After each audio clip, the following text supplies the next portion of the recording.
A great storyline can and should span several months, if not years. Some of the greatest storylines in WWE history have continued on for an age, but at their best remain compelling enough to take in an untold number of twists and turns, and are on occasion even rebooted long after they appear to have wrapped up. Other great storylines, however, are done and dusted far too early, leaving fans and even the performers themselves frustrated and wondering what could have been. I'm Adam Pachisi from Cultaholic Wrestling, and these are 10 promising WWE storylines that ended too soon. Join us.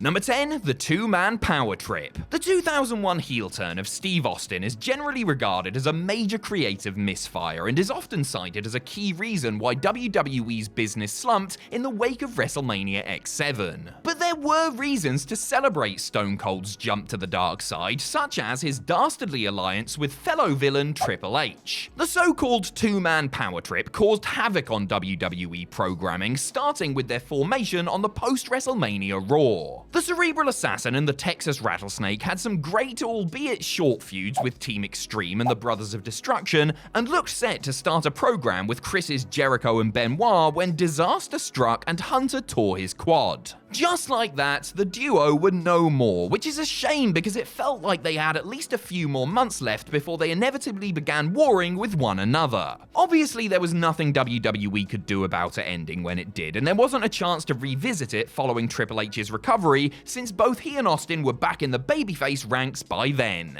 Number 9, the Devil's Advocates. Sean O'Haire really had just about everything you could want in a WWE superstar. He was big, jacked and athletic, and with the Devil's Advocate character, had a winner of a gimmick too. The gimmick was introduced via a series of intriguing vignettes where O'Haire encouraged viewers to break the law, cheat on their spouses, and even skip church, among other hedonistic instructions. Those vignettes spilled over onto SmackDown as the Devil's Advocate used his powers of persuasion to convince Spanky to streak through the arena and Dawn Marie to flash the crowd. His scheming could have gone way beyond getting his co-workers to bare flesh, but the storyline was hastily dropped. Turns out those effective vignettes were expertly edited and helped to mask O'Haire's flaws on the microphone, and when his shortcomings were exposed at non-televised live events, WWE changed direction and got Roddy Piper in to do his talking for him. The Devil's Advocate presented an untold number of possibilities as far as angles and feuds go, but alas, it wasn't to be. Number 8, the Black Heart. One of the surprising positives to come out of the Montreal Screwjob was the creation of the nefarious Mr. McMahon character. But while the chairman got the opportunity to play the bad guy, the situation really should have led to Bret Hart's brother Owen emerging as an uber babyface seeking revenge against Shawn Michaels. Owen had taken a brief hiatus following the 1997 Survivor Series, but returned at the next pay-per-view as the Black Heart, intent on making the Heartbreak Kid suffer for his actions. The new edgy Owen continued to attack Michaels and even got into a confrontation with Vince himself before receiving his WWE title opportunity on the last Raw of the year. The Black Heart won via disqualification and, frustratingly, never got another crack at HBK's gold. He instead moved into a dispute with Triple H over the European title as WWE cooled off Owen's anti-authority stance. Rumor is that backstage politics, courtesy of the DX camp, played a part in the Black Heart getting shut down before it could truly get going. Number 7, KANE vs. KANE.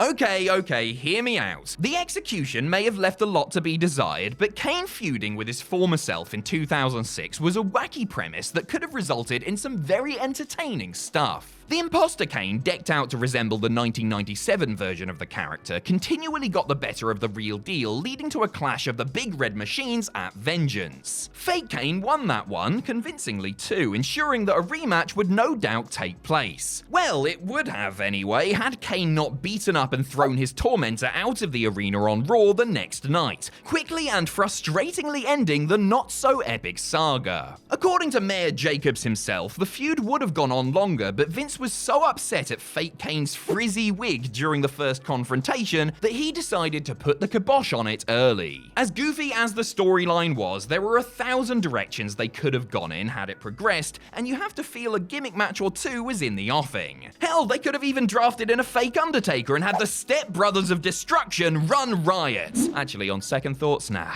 A fake Undertaker would never work. Number 6, the tyranny of King Regal. William Regal, as well as being a first-class wrestler, was a totally believable authority figure. He had plenty of credibility, an authoritative delivery, and let's face it, a beautiful head of hair. After a spell as commissioner in 2001, Regal claimed power in the summer of 2007 when he won a battle royal to become new general manager of Raw. Britain's Finest was a riot as GM and did lots of memorable things to put his stamp on the role, even little stuff like constantly pronouncing Umaga as Umanga. He gained even more control in the spring of 2008 when he became King of the Ring, last defeating CM Punk in the tournament final. The power went to Regal's head, and on the same night as his coronation, he demanded that the broadcast of Raw be taken off the air prematurely after commandeering the production truck. The week after, he turned the lights out on Punk's match with Randy Orton. He continued to meddle with and torment WWE stars, and it looked like it could be leading to Regal challenging for and possibly winning the WWE title. But then he got popped for a second wellness policy violation and was sent home for 60 days, bringing a regicidal end to proceedings. Number 5, who ran over Stone Cold? Though WWE deserved scorn for continuing to advertise Steve Austin for the 1999 Survivor Series despite knowing that his neck was knackered and he couldn't perform, they at least set up an intriguing storyline for his eventual return. When Stone Cold came back the best part of a year later, he set about finding out who ran him over, interrogating and stunning a sizable part of the roster over the course of several weeks. But just a few weeks after Austin started his crusade, Mick Foley revealed that Rikishi was in fact the wheelman. Not only was it an underwhelming culprit, but WWE had prematurely let the cat out of the bag and robbed us of weeks of further intrigue. WWE could have easily prolonged the suspense by, say, having an unnamed heel continue to taunt Stone Cold about his involvement, or, for example, have Austin find out who mowed him down only for it to come out that he had actually gotten it wrong and that the real guilty party was still out there. Number 4, the Kurt Angle, Stephanie McMahon, Triple H love triangle. Not too long before Steve Austin made his triumphant return, the most intriguing storyline on WWE TV was the love triangle developing between Stephanie McMahon, Triple H, and Kurt Angle. In fact, it was at Unforgiven 2000, the same show where Stone Cold came back, that the love triangle storyline concluded, probably a good month too early. It had all started in the build-up to SummerSlam, when the Olympic hero kissed a possibly concussed billion-dollar princess. Naturally, the game was furious at Angle's meddling and gave him a hiding, but Kurt continued to stir the pot and sow doubt as to whether Vince's daughter had the hots for him or Hunter, even though Steph herself maintained that they were just friends. That led to the blow-off match with Commissioner Foley as guest referee, where Stephanie showed her true colors by ensuring Triple H won. Afterwards, the cerebral assassin gave his gal the most aggressive kiss ever captured on film, drawing a very weird line under the disappointing conclusion. Number 3, WWE Champion CM Punk leaves the company. WWE expertly blurred the lines between fantasy and reality with the storyline that saw CM Punk win the WWE title right as his contract was set to expire. The straight-edge superstar really did only sign a new deal just prior to downing John Cena in an absolute classic at Money in the Bank 2011. For weeks, Punk had claimed that he would bag WWE's biggest prize before taking it home to Chicago and look to make good on his promise by staying off of WWE's flagship. Well, for 8 days anyway. Just 2 Raws after taking off with the title, the champ came back to confront newly crowned interim champion Big Match John. There was so much potential for WWE to make Punk's absence way more meaningful. He could have made appearances on shows for other companies such as Ring of Honor and fought the war against WWE from afar before deciding to come back or being baited to come back in order to defend his crown. The anticipation for his re-emergence would have been huge had WWE kept him away for at least a little while longer. Number 2, the death of Vince McMahon. Just before the June 11th, 2007 episode of Raw went off the air, Vince McMahon